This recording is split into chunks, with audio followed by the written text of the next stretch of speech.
of choice in the Commander format is Nixilis Fallen.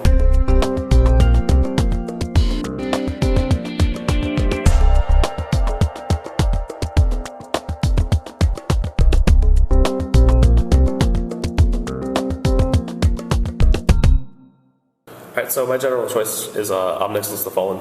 It originally was a Corlash, Heir to Blackblade deck, but my play group kind of realized, destroy my lands, I have no general. Oh my god!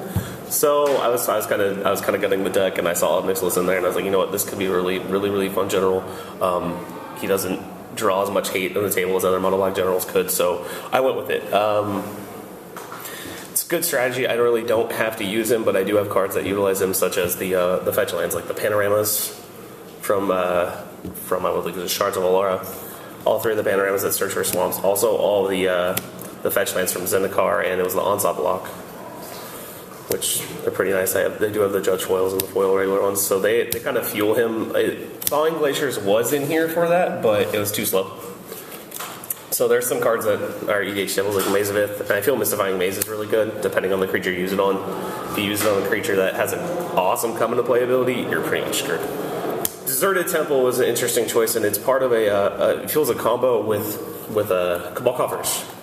This and these two and Rings of Brightheart out together will generate you infinite black mana, which is nice. You could infinite combo with it, but you really don't have to. You could do some silly things with it though. Urborg's in there to ensure it. Dark Depths is, if you happen to have that much mana, it's good, and you have the Hex Mage. The Hex Mage is also in there to remove Planeswalkers, Coalition Realm counters, anything like that. Bojuka Bog is simply graveyard removal.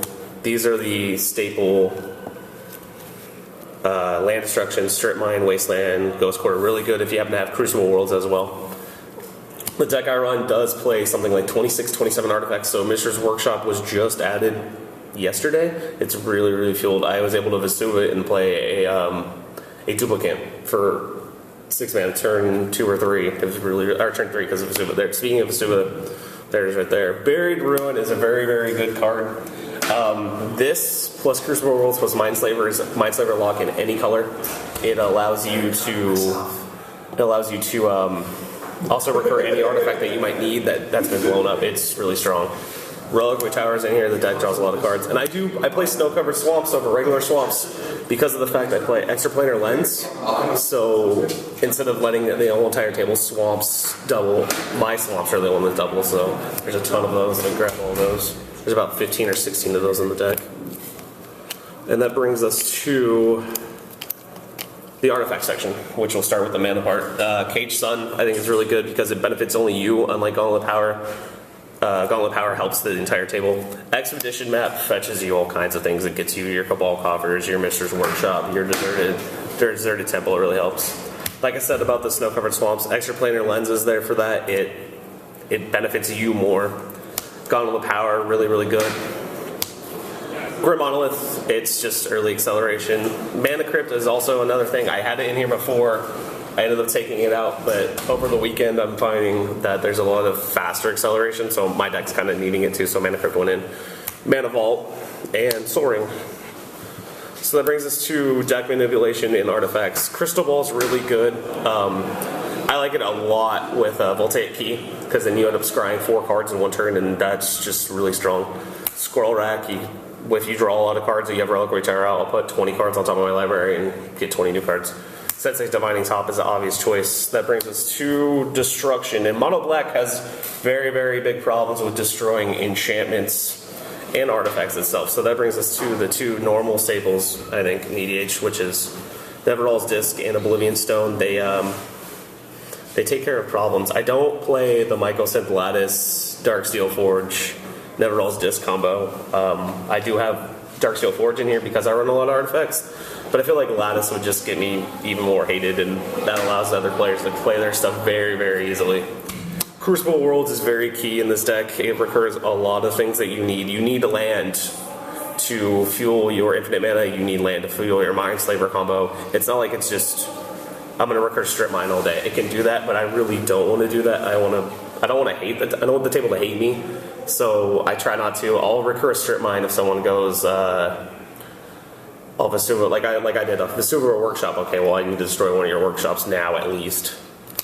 It'd be nice to destroy both, but Darksteel Forge keeps everything intact. Elixir of Immortality is interesting because this deck does play off the graveyard a little bit, but with the Crucible, there's also things that recur. But at the same time, I'll find myself with like 5 cards left in my library, and I'm like, God, I love an Elixir right now. This would save my life. Force Field is really good because it just stops general damage. I had Icy Manipulator in before I picked this up, which would just shut it down, but I figured, you know what, this seems a lot stronger. I really only use the Icy on creatures, so Force Field just really helps. Maybe that is actually a card I'm not too sure of in this deck. I do destroy a lot of creatures. I do a lot of board wipes, but I end up not really using it too much. I end up playing my own stuff. If a Solemn gets on here or a Moldrifter or something, I'll abuse it. But if there's some sort of fatty or something, I find myself kind of being reluctant. Mindslaver's in here because of the Mindslaver lock, because it's colorless, and I really don't like running into degenerate combo decks that combo off as soon as possible. So if we could stall out and get the combo gone, I'll Mindslaver them and try to eliminate them from the game. Rings of Brightheart is the best engine of this deck because it allows you to get the infinite mana with the Deserted Temple and the Cabal Coffers. It also, you could Mindslaver 2 people, you can shoot people with Sorin, put two players at 10. It's absurd. It's one of the, in my opinion, kind of the most underrated cards in the format. I don't know if it's being played a lot now, but I think it's strong. The Vedalken Orrery allows me to be the blue player. I get to, oh, you're going to cast something in response, so I'll cast whatever I need. Voltaic Key is really good with Crystal Ball and Soul Ring, Great Monolith, just generate a lot of mana. So that's the end of the artifact section. That brings us to sorceries, which, as I said earlier, black has a hard time dealing with enchantments, so therefore all his dust is in. This thing can also wipe planeswalkers when you need it. It's strong. Barter and Blood, staple in black. Black Sun Zenith allows me to destroy indestructible creatures. That might be a problem. Beacon of Unrest, Resurrection, Consume Spirit. This deck does abuse its life total like crazy, so it kind of helps. Consume Spirit and Corrupt are both the same way. Damnation is obviously a black staple. Death Cloud, because the general is off Nixilis and it runs Crucible of Worlds, a great thing to do with this deck is have float a ton of mana, Death Cloud, cast off Nixilis, cast Crucible of Worlds, and go, I'm going to get really big really fast. Please try to recover. Try your best. Decree Pain also I feel is a black staple. Tutor obviously. Diabolic Tutor also is a very black staple. Exsanguinate, even though it's a black staple with that infinite mana that you could generate, you win the game. It's kind of stupid. I really don't like it, but I leave it in here. I feel dirty when I went that way, to be honest with you. Grim Tutor is just obviously Tutor. Mind Twist is for someone drawing too many cards and I have a lot of mana, or I know they have the combo piece in hand that I need to get rid of it. Mutilate allows me to destroy indestructible creatures. Pox, just like Death Cloud, cast opposite. After you Pox, you reestablish. Profane Command is awesome. Profane Command is actually one of my favorite cards. It combos really well with the infinite mana and Zowdun the One-Eyed. You sack Zowdun, you Profane Command for a lot, you recur Zowdun and fireball somebody, and you do it the whole entire time. It's not as bad as Exsanguinate, but it's still pretty bad. Promise of Power, obviously, Yawgmoth's Will should be banned. That brings us to the Planeswalkers. Karn is in here because, like I said, black has a problem with artifact and enchantment removal. He never really makes target player remove a card in my deck. It's remove that enchantment or artifact, and then he gets beat down and dies. Liliana, I like it because it tutors. I really never use the discard ability, and I never use the ultimate. It's simply another tutor to get what I need and the answers I need. Sorin is in here because he's a removal. With the Rings of Brightheart, he does the target opponent says becomes 10 life, and then also with Rings of Brightheart, you can Mindslaver 2 players. Brings us to our enchantment section, the Abyss. If you've got it, put it in mono black deck. It's very strong. Necropotence. The last game I played, I actually discarded this after I casted Great Board Views, which is silly, but obviously if you get a lot of life, you're looking good. Phyrexian Arena, black staple. Brings us to, I believe this is the last section of the creature set. No, there's creatures and engines. Creatures. Bloodgift Demon, he's a Phyrexian Arena on a 5/4 flyer. Why would you not play that? I don't understand. Duplicate, obviously a staple. Geth is abusable with that infinite mana. As long as they land a creature or artifact in there, you can mill somebody out. It's pretty strong. Grave Titan's a black staple. Graveborn Muse, draw a bunch of cards. Awesome with Grave Titan. Yay, I'll keep drawing more cards. Solemn Simulacrum, really good. Black is Monolith Salvation. Magus of the Coffers doesn't work, unfortunately, with the Rings of Brightheart, or I mean the Deserted Temple, because he's not a land. That's sad. Find a way to make him a land, Wizards, please. The Karna Reverent, obviously, mana fixing more black mana.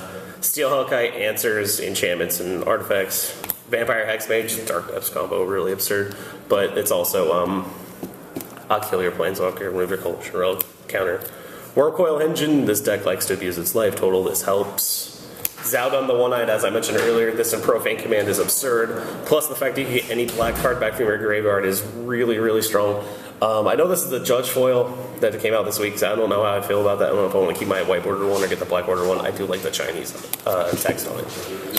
And the last section is simply Instants. Geth's Verdict is Diabolic Edict, but the player loses 1 life. It's just a little bit better. It's 2 black instead of 1 in the black, so it's easy for this deck to generate black mana. Suffer the Past is a really good card I like a lot, because of the fact that not only is it like a drain life, but it removes people's graveyards from the game, and it's instant speed. In response to you casting Karmic Guide, your crap's gone. Have fun with your Karmic Guide. Pay Echo next turn, please. I mean, you probably will because I'm a black player, but pay Echo. And then the obvious Vampiric Tutor, simple black staple.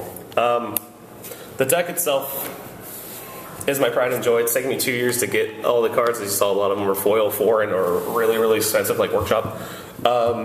It's really fun. There's budget lists. I have a list online on certain Magic forums you can find, and if you enjoy games that can interact with other players, and then you can interact and then combo off later or go infinite later or whatever, that's fine. If your goal is not to go infinite as fast as possible, you'll enjoy this deck. Thanks for watching CMDR Decks. Please subscribe.